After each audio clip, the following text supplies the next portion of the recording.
What does nature-based solutions look like in Asia, and what are the particular challenges to making them work in the region?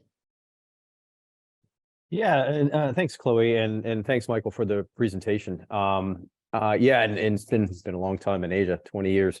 So yeah, I think the first thing to look at, I mean, nature-based solutions. I mean, you had referenced earlier in the introduction, like, bankable nature solutions and nature-based solutions. Well, I'll just say this. The first thing is bankable nature solutions are essentially trying to make these in, because we work on projects at the project level, and it's trying to make these projects commercially viable. Not all nature-based solutions are commercially viable. Nature-based solutions essentially is a recently branded term that it's new. The term is new, but it's basically the same stuff that's been going on for many years within conservation. You ask any conservationist, they'll say, oh, well, we've been doing this, but now we got a new term for it. So, but what is different though, and what we're trying to do, and what we have been doing over the last 4 years or so, is making a lot of these nature-based solutions profitable. So what we want to do is make them commercially viable for the simple reason as there's not enough capital going into these type of projects. We try to get money from, historically conservation organizations like WWF, try to get money from donors or major donors, big development agencies, big foundations, but there's only so much capital that you're going to get from this. So currently right now, if you look at, there's about 1.7 trillion that goes into this, and it sounds like a decent number. But what's needed is about 4.2 trillion to even come close to hitting the sustainable development goals. So there's a gap every year of 2.5 trillion that we're missing. So we need to somehow leverage that. So the way we try to do that is we look to get private capital into nature type projects. And the way we do that is to make these commercially viable. So the idea is use that same grant money, and we try to what we call blended finance, and we try to use grant capital to incubate and accelerate projects.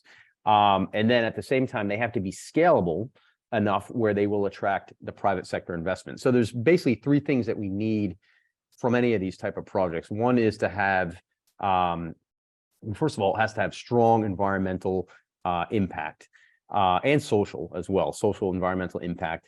It also has to have the ability to it has to be commercially viable, make profits, have good returns that will attract investors. And lastly, they have to be scalable enough where private investors would get involved. They're not going to get involved for smaller type projects.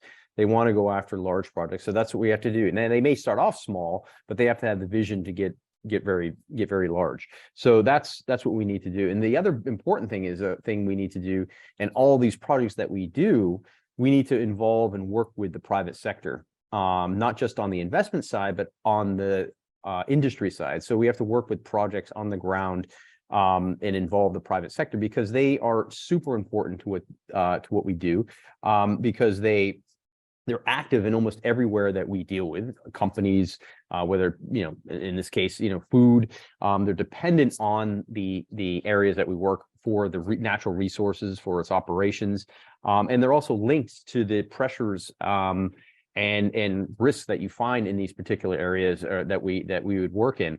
And at the same time, though, we need them because they also command a vast amount of financial resources, and they're very influential with the governments that we're trying to work with.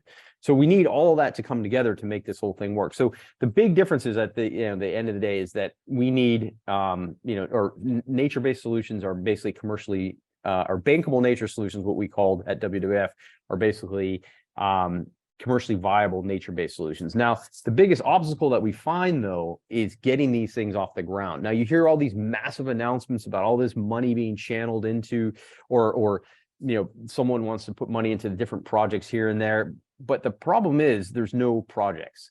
So the biggest obstacle is getting projects to a point where you can attract the investment capital. So that's what we're facing. So we're constantly out trying to find a pipeline of projects that we can fit the criteria that we need and then attract the private capital.